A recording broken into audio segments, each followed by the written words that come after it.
Thank you so much for that introduction, Shamburu, and thank you, Rizio, too, for inviting me to do this.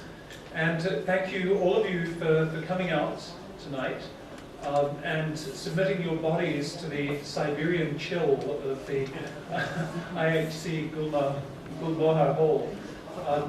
So I'm going to be talking about the past.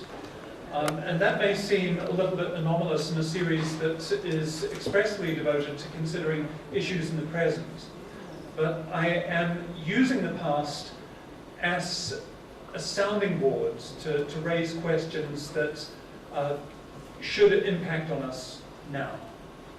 And as Shamburu has mentioned, I'm particularly interested in what is, I think, a more or less invisible phenomenon. And that is a phenomenon that dates back to what is known as the medieval Mughal period. It long predates British colonialism, when a number of migrants, mostly European, came to India and stayed, and to lesser and greater extents, became Indian.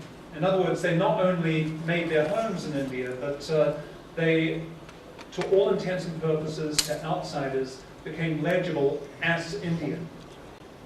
And this in turn raises the question, what do we really mean when we talk about foreigners and Indian? More precisely, what does it mean to be authentically Indian? Is there such a thing as authentic? And in this talk, the question will hover over the first 3/4 of the talk, but in the last section I'm going to question of authentic Indianness through the prism.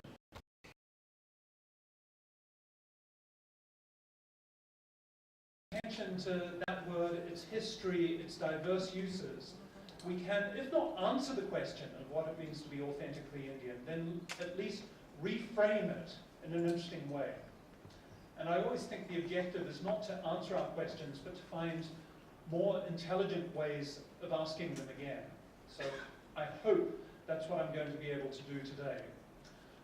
This particular question of what it means to be authentically Indian before the time of British colonialism, and what it means for a migrant to become Indian before the time of British colonialism, is of particular interest to me as a migrant to India from another country that has experienced British colonialism, New Zealand.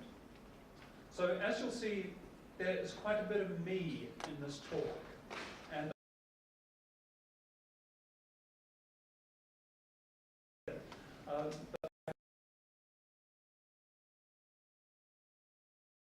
provocative. As you'll see, the title of my talk is the first Firangis. It's subtitled Becoming Indian, or A Tale of Two Bandits.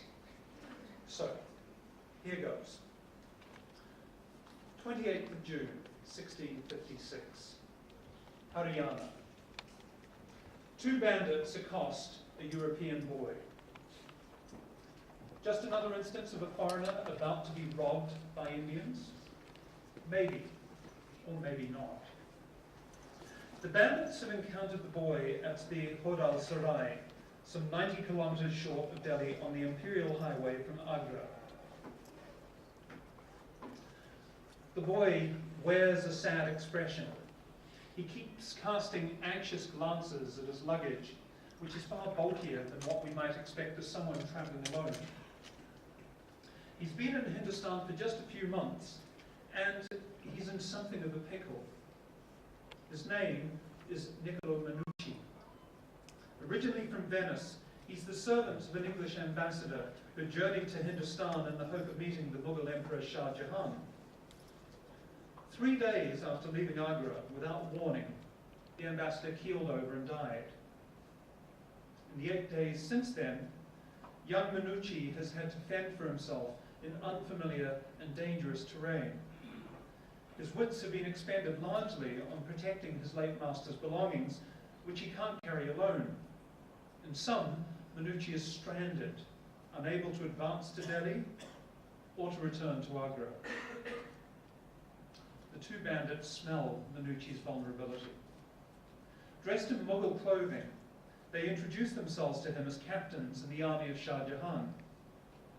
One of them explains they have instructions from the emperor to confiscate the property of the ambassador.